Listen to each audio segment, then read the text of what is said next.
Welcome guys. Today we are going to talk about servo testing.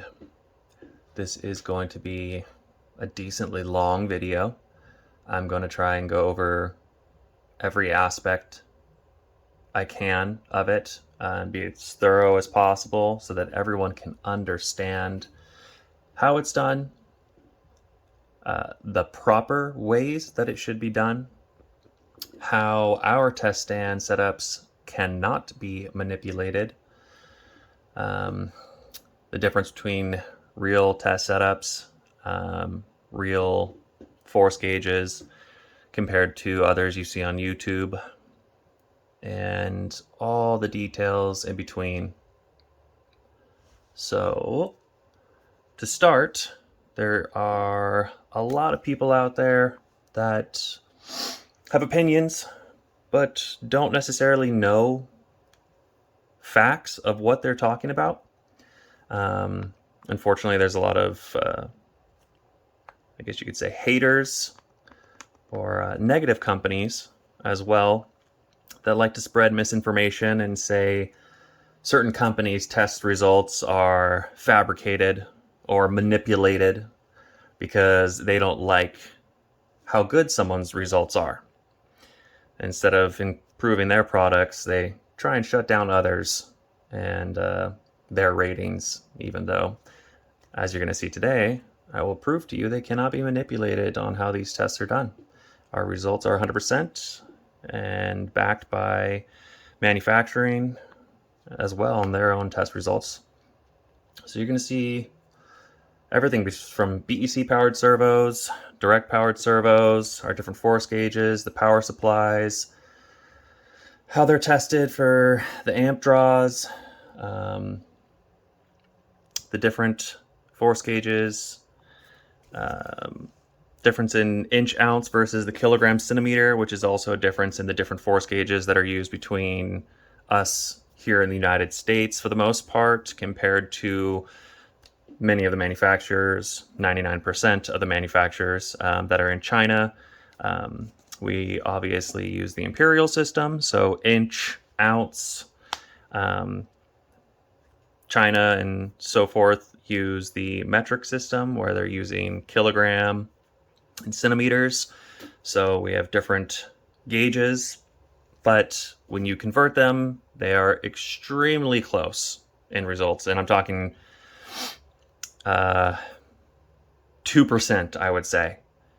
There's obviously slight lenience, but you are looking at ounce inch on a force gauge versus kilogram centimeters on a torsion gauge. So the most common gauges run by manufacturers are the Hyos or Hanyu HP 250s.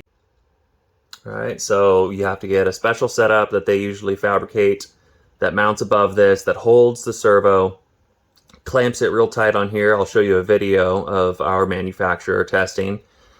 And the servo is tested in torsion in 1 centimeter from center in instant torque. So click, it turns full power, real hard. 1 centimeter from center is where it's measured, and they get the kilogram centimeters. Whereas we use force gauges. Force gauges is inch ounce of force that's pressed onto the load cell. These are very expensive if you do and use the correct products, as you should, versus those that you see on YouTube. On YouTube, you're seeing luggage scales, fish scales. They're like $10 to $20. This is a perfect example. We use this to weigh packages, right? It's just a little hook on a cheap little scale. It is not calibrated. You know, it's not certified. These are not made to measure ounce, inch. They can do ounces, but it's not measured, or it's not calibrated to do these measurements. It's not going to withstand and give you the accuracy of 800 ounce or 850 ounce inch on each pole.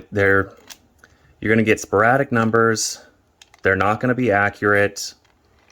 There's also the test method on how you're doing it, which we'll talk about in comparison of YouTubers versus how the test method is actually supposed to be performed, which is instant torque, not gradually turning the power on. That's a different type. It's still useful knowledge, but it is not to be used as a reference against the ratings of servos from brands or manufacturers. It is not the same result. Turning the power on slowly versus power instant on and instant off, you're going to get absolute different numbers. You cannot use those to judge the manufacturer's ratings or claims because they're not going to be the same. Regardless, getting to our servo testing and how we do it. So we have our test stands made. We have different force gauges that can withstand different levels of torque. This is our M2 Mark 10 M2 100 force gauge. It's good up to 1800 ounce. They are lab calibrated and certified. You have to get it done every 6 months for it to stay in spec. It's about a $400 force gauge. And then we have our larger one over here that we use for our 5th scale stuff because small ones are too weak to measure it. This is the Mark 10 M5 300. It's good for 4,800 ounce. And it's about $1,300. So these are real force gauges. This is not your fish scale for 10 bucks. These are designed to be used in labs and engineering to accurately and properly measure the specific forces for instruments. You're going to get 100% accurate results with these. Many other companies don't do this because, I don't know, they don't want to show the numbers that theirs are actually outputting. They don't want to invest the money to be able to show like this that we do. To my knowledge, we're the only company that does this. Just because we like to show you guys the information. We like to show you what our servos really do produce. And we think you enjoy it. But what we have is our force gauge. We have the servo that gets mounted up onto a horn. Measurement has to be done 1 inch from center spline out. So 24 millimeters from center to point. Let me scoot this in closer so we can get a better view here.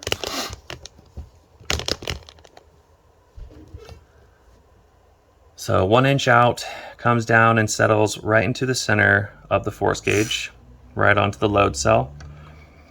You have to make sure that these servos are clamped in very strong, very hard. Any movement of the servo is going to offset the measurement. So when the arm slams down, well, it doesn't slam down.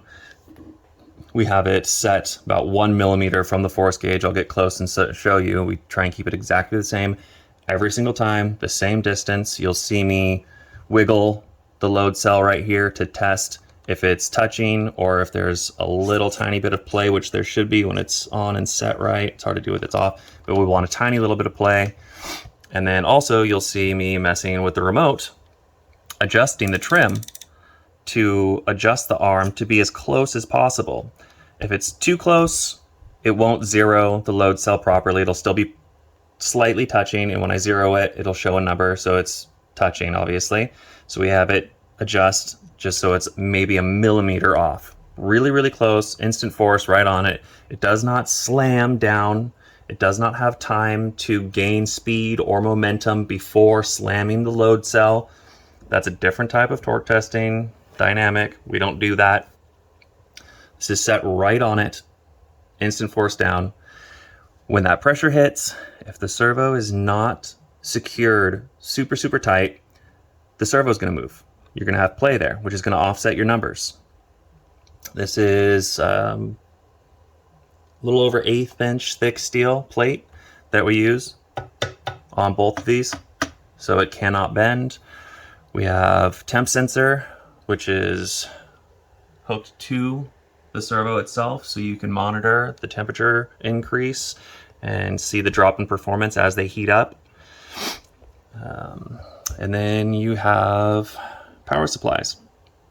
Power supplies can range in cost, obviously. We don't use super expensive power supplies because it's not what we need for the testing that we do here. The only difference that you'll see in really expensive ones is that the readouts of amperage and watt hours can be read and displayed faster, more within, milliseconds, very quickly, instant, exactly what it is. That's what our manufacturers use. That's information that we do with testing with them. It's not information that we need in the torque testing that we're doing with these simple gauges.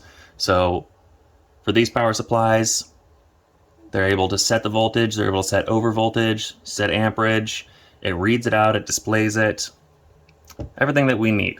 So there's no need for us to spend $1,000 on a power supply when a $200 power supply does everything we need. Now, getting real close on how we mount them, you'll see, sorry if the quality's not that great, we have it zoomed out. Actually, I can adjust it while going. Here we go, better quality. So, let me turn this on and show you how we have them set.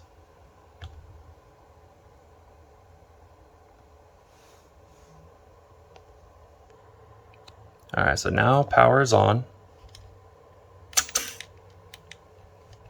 Do the settings here. Let's power it back on. We have it come down. And we have it set literally like a millimeter off the force gauge. If it's touching, it will not zero and you will not get an accurate result. So we always set it so that it's just 1 millimeter off. All right, so during testing, you'll see I reach out and I wiggle this to make sure I can feel the proper amount. If there's too much, I'll grab the remote and I will adjust for making it go down, or I'll bring it back up to make sure that the gauge is sitting as close as possible. This is how we make it exactly the same results every time. You cannot be manipulated. The power to turn the servo on and off for the action is on a position switch.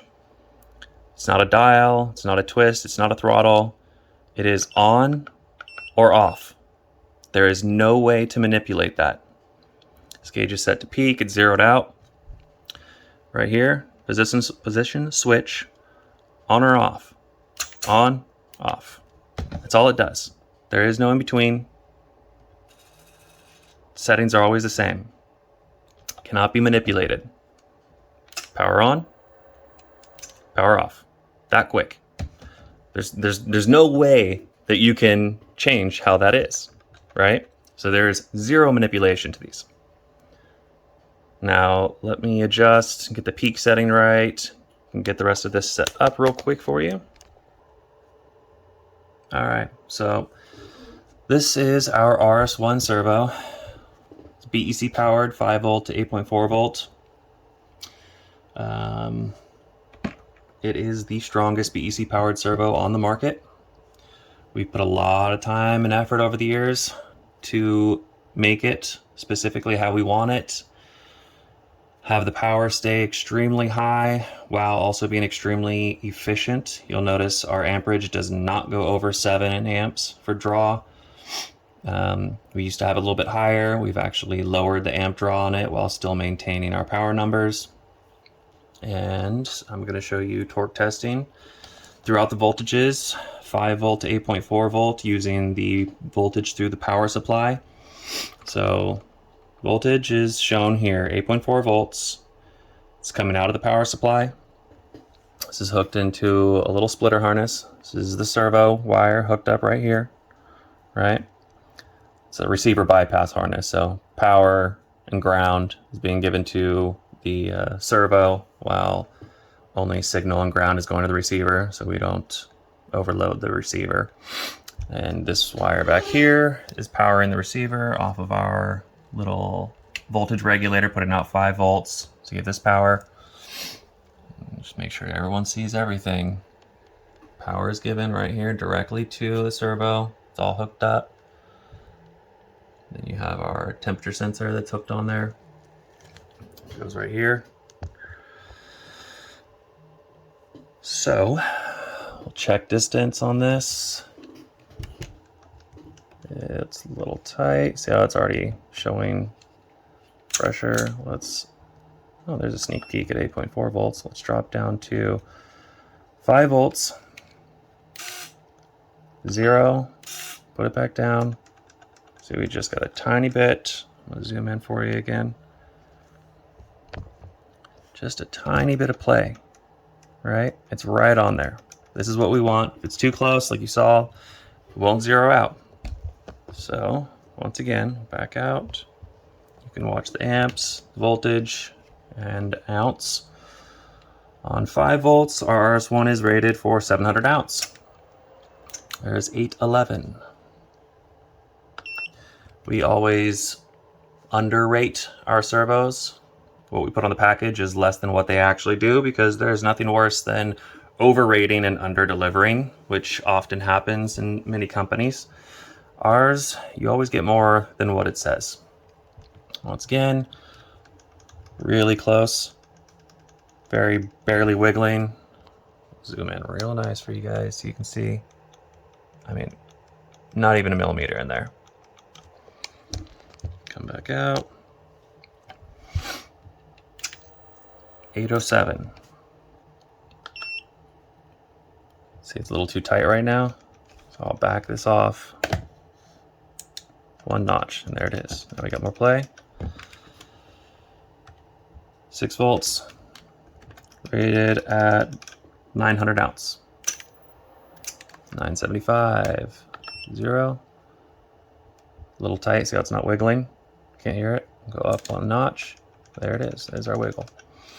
You guys get the point of what I'm doing, so I'm not going to keep repeating myself. 6 volts, 970 again. I'm going to shift up to 7.4 volts. 7.4 volt is rated at 1100 ounce.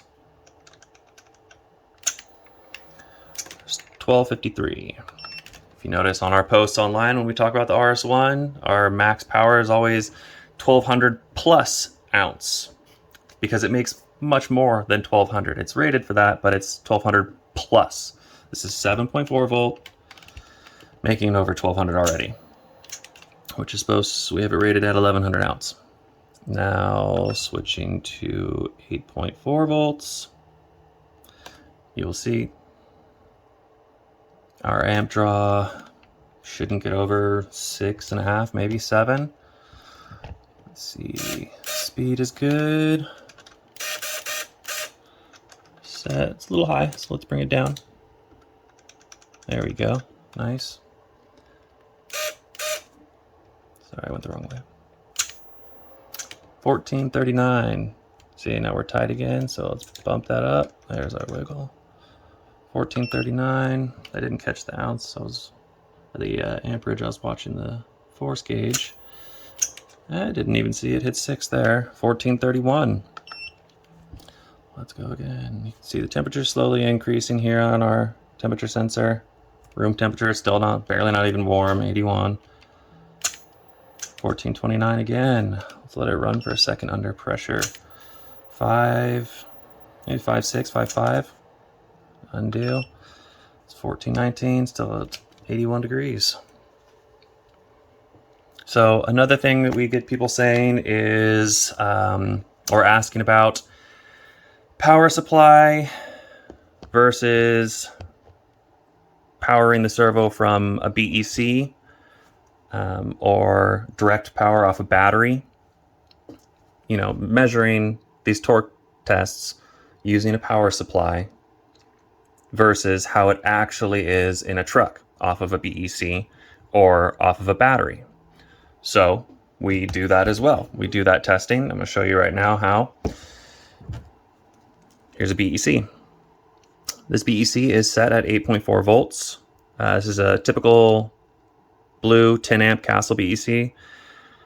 I think the 10 amp blue Castle 10 amp are better than their Castle 2.0 Pro BECs with the dual wires.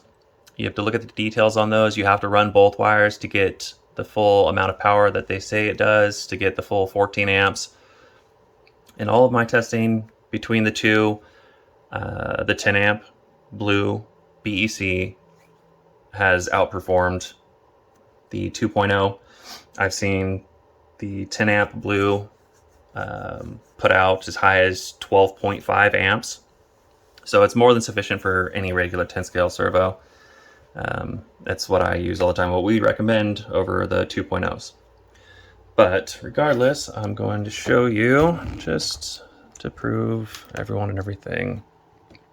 So we're going to unplug power from the power supply, and we're going to use the power supply now just to power the BEC.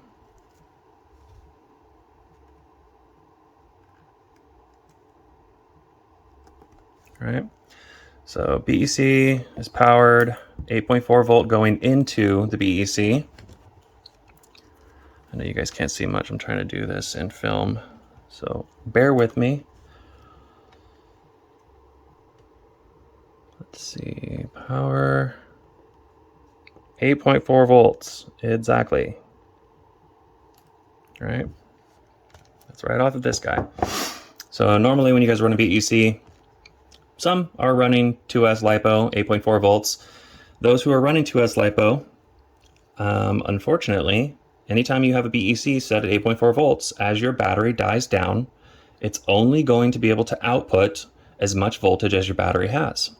So when your battery dies down to 7.4 volts, your BEC is now only going to be outputting 7.4 volts.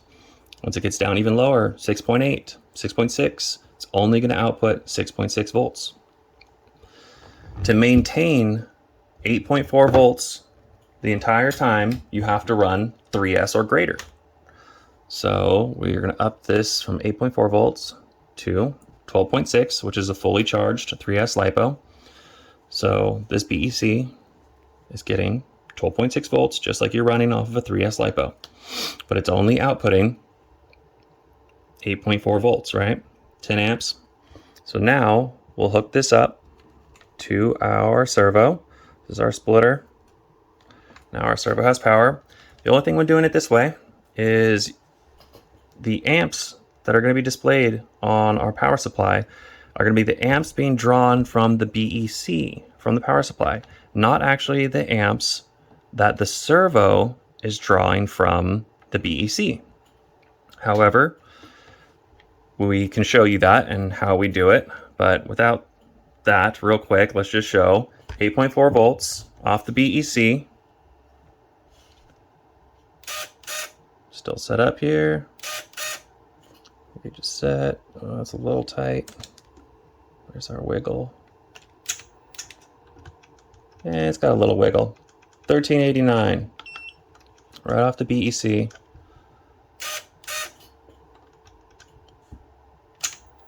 1400. So from the power supply or the BEC, your results, I mean, you're talking about a difference of 30 to 50 ounce out of 1500, you know, 5% may be different. Realistically, most of the times it's the same. Sometimes it's even greater. Depends on the temperature and how much you're using the servo. But notice the amperage is not quite the same, 2.5. So how we can show you the actual amperage that's being drawn from the BEC to the servo is by using what's called an ammeter. This measures the current, the amps, running through the wires to the servo. So to hook this up, what I will do, get you guys the camera down here a little bit, is pull the power wire. I'll cut off my power real quick. Pull the power wire from the plug. and it's going to run through the ammeter cell. Anything going in this circle, it's going to read the current going through it. You can do current and voltage. We have it set for current. So we'll plug this back in. Locked in place.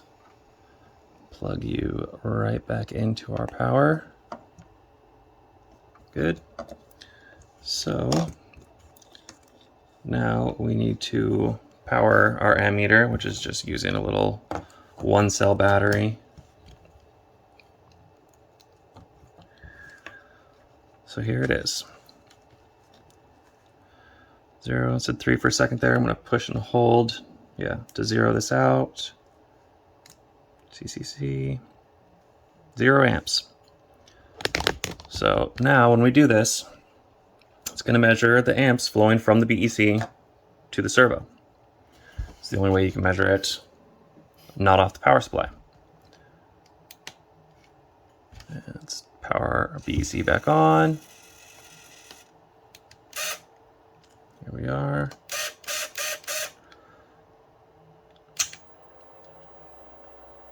Ooh, 7.7.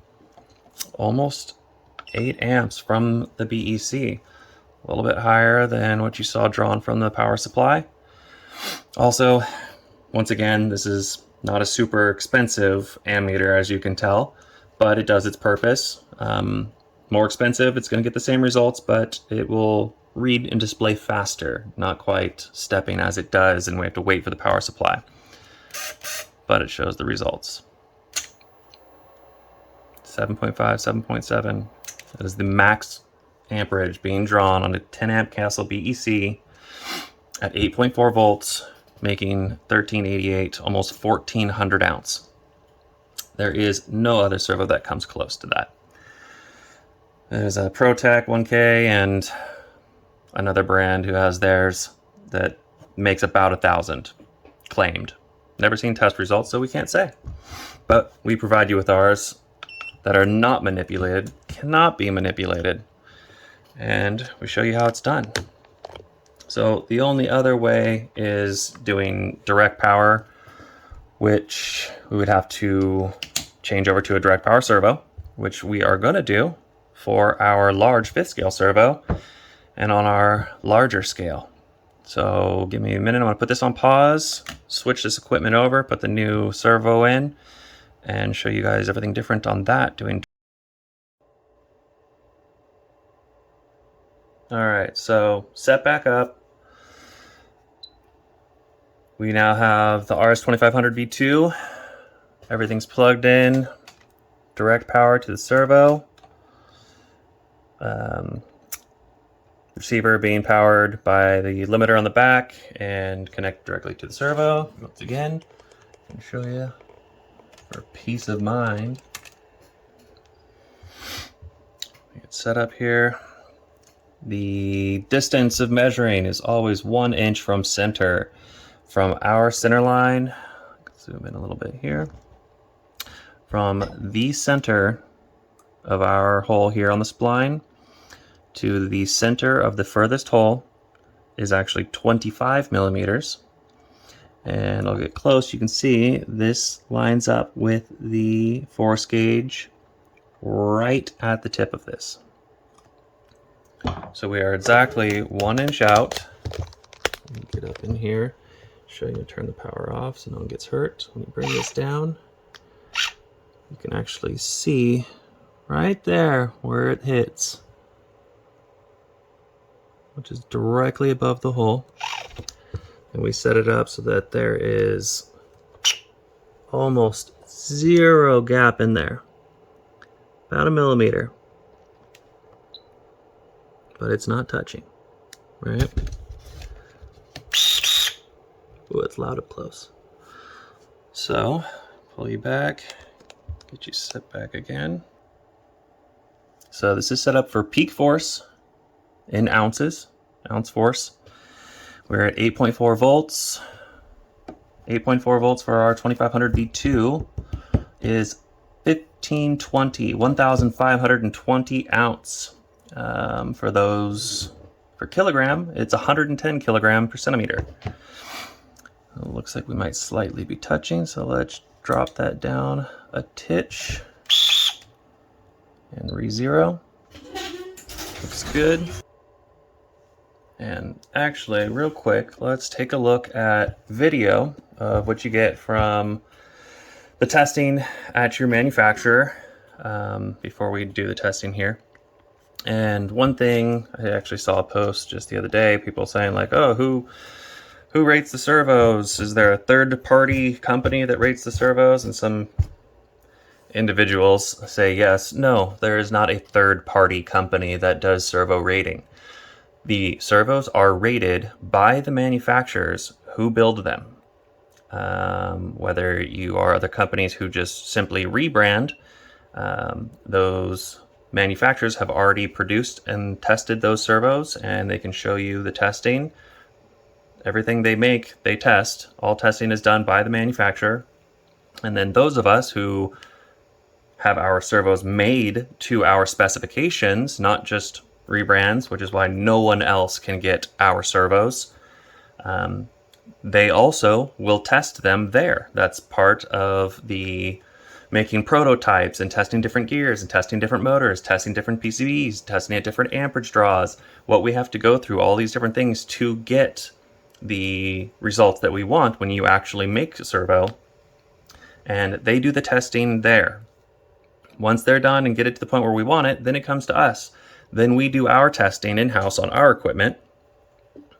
Then if it passes that, then it goes through torture testing, life testing, waterproof testing, everything like that, back at the manufacturer. And we also then have it tested here out in the field by our drivers for multiple weeks, just absolutely abusing them to find the weak points and anything that we need to improve on. And it has to go through all of that and pass with flying colors before we actually will make them available for sale on the market.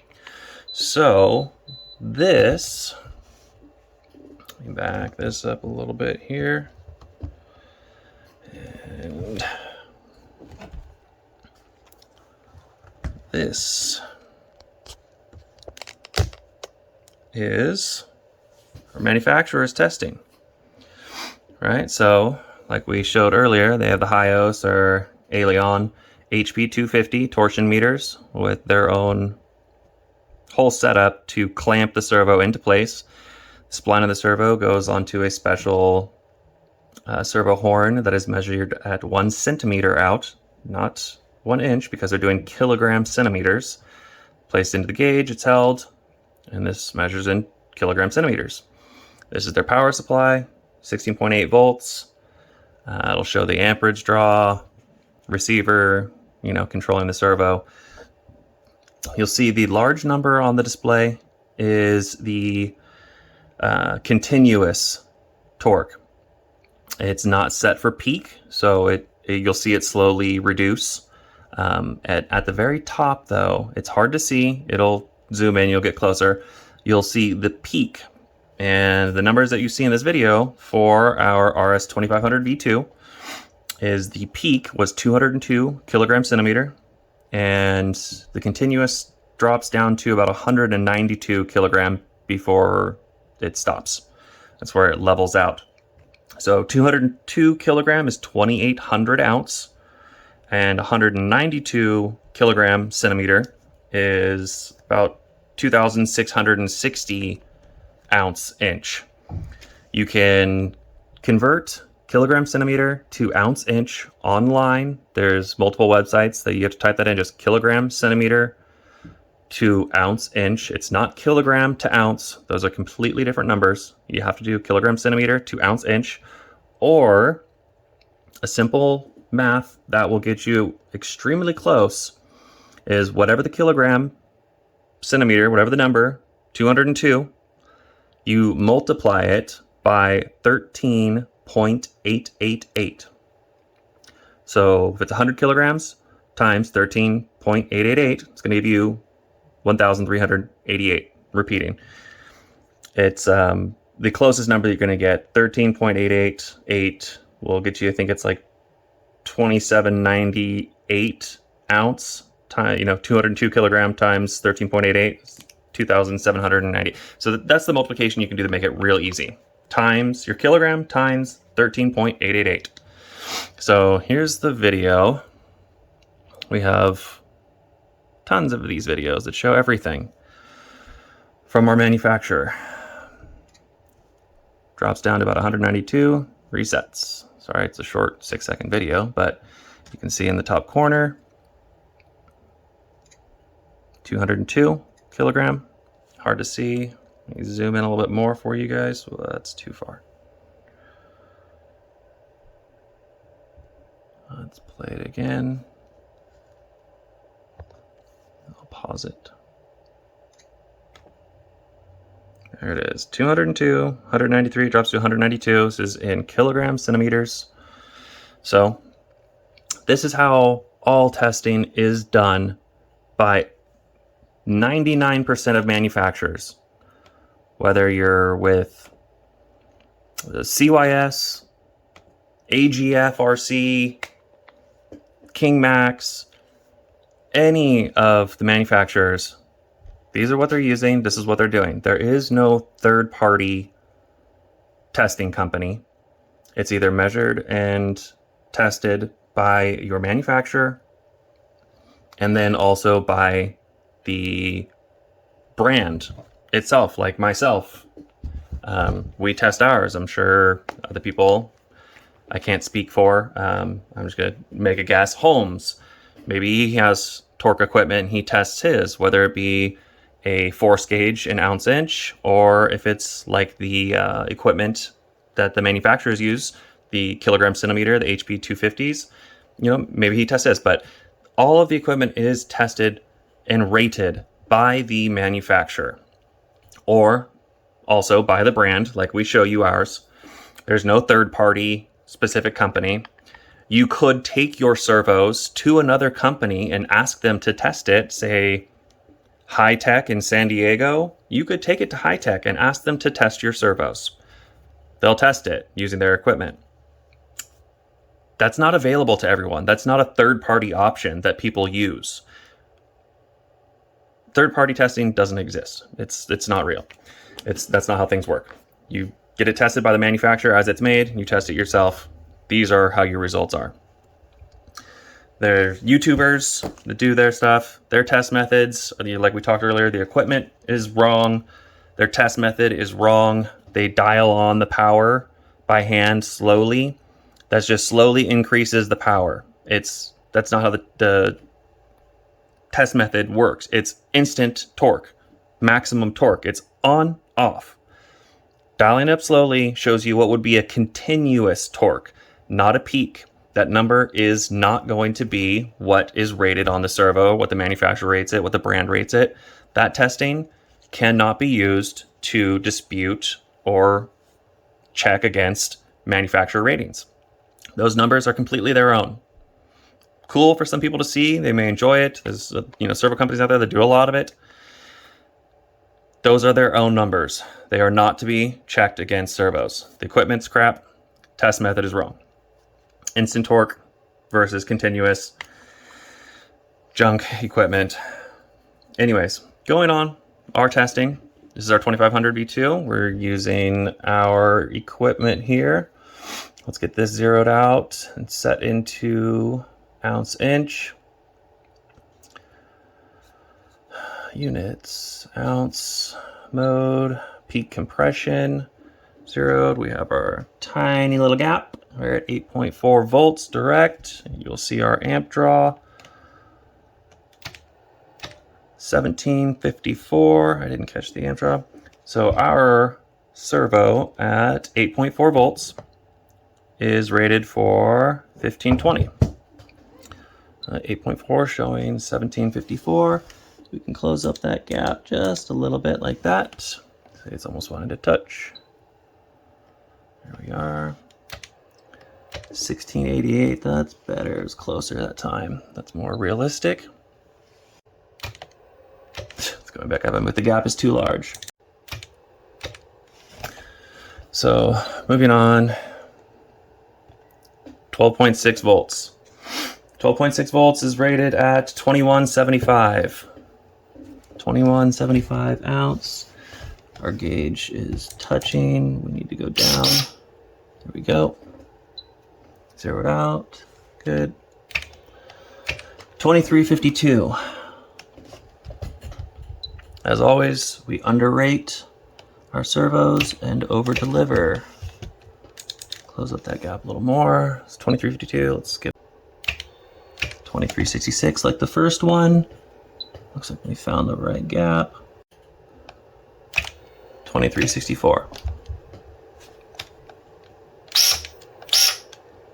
Let's go again. 2770. Oh, really close. Let's jump up to our 16.8 volts. 16.8 volts. We have rated at 2650 and rated against our manufacturer. They have it at 202 kilograms peak, 192 continuous. So between about 2700 and 2800, 2660 was continuous. Peak is 2800 ounce. 2892. Like I said, there's a percentage in between. About a 3% gap.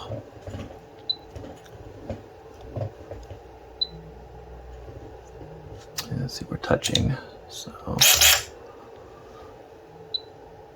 there we go. 29, 28.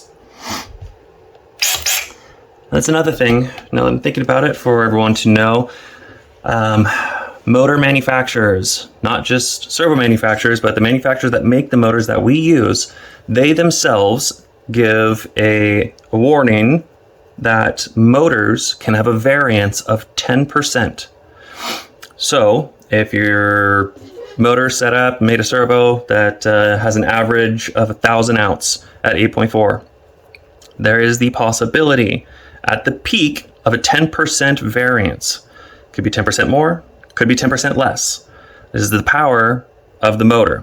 They can only make them so precise, but there's a 10% variance. So at 1,000 ounce, you're talking about it could be 1,100, it could be 900.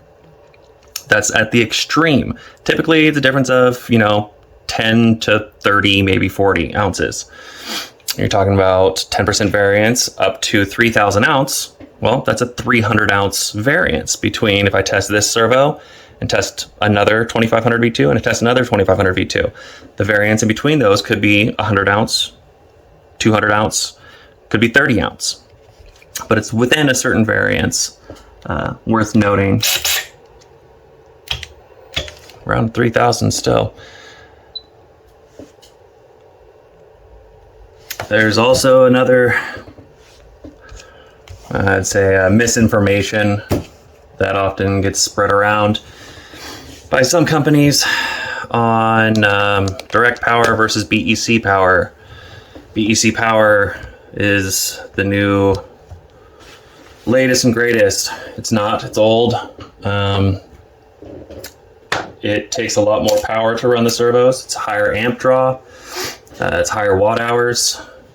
Direct power is more efficient.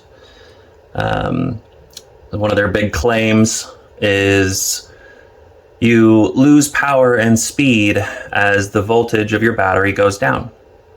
This is true. However, the amount that you will actually notice it is very little, depending on the ratings of your servo. If you're talking about a servo that makes 800 ounce on 14 ounce or 4 cell 16.8 volts, you go down to your battery's dead. Out of 800 ounce, you're going to drop down to maybe 700 ounce. 100 ounce, you're really not going to notice much, if at all. Lower power servos, 600 ounce, 500 ounce, the lower the voltage go, the larger the jump you'll see. And in that lower power, you are going to notice a difference between 600 ounce and 450 ounce. However, the majority of direct power servos that are high performance are much more powerful. You're talking about like our RS800V2. It's over 1200 ounce, let's say 1200 ounce on 4S. When the power drops down to almost empty on your 4S battery, you're still getting about 1080 ounce. Yeah, you lose 120 ounce, 200 ounce, but you're still getting it well over 1000 ounce, and you're really not going to notice the difference at that high of a number. The difference of the power difference between 1050 ounce and 1200 ounce is so much minimal at the higher powers. You're not going to notice that, I think. To me, it's more of a sales tactic to try and push their BEC power servos. You're not going to notice the power drop. Direct power is much more efficient. They also the new 4-pole motors you can use in BEC servos makes them so much more efficient that direct power isn't as efficient. Completely wrong. Direct power also uses 4-pole motors. So that same 4-pole motor being used in BEC power that's drawing 6 amps to make 1000 ounce, and direct power is drawing 3 amps to make 1000 amps. Direct power is always going to be superior when it comes to efficiency, lower amp draw. They use the same motors. There's nothing like, oh, you got 4-pole motors now in BEC. You have 4-pole motors in all of them. We have the same equipment and everything, whether it's direct power or BEC. BEC is going to have a more consistent power range, but it's really only going to be noticeable in the lower power servos, not the higher power servos. And it's only so much power and speed anyways, you really aren't going to notice a difference. It's more of a sales point to try and push product of BEC powered servos.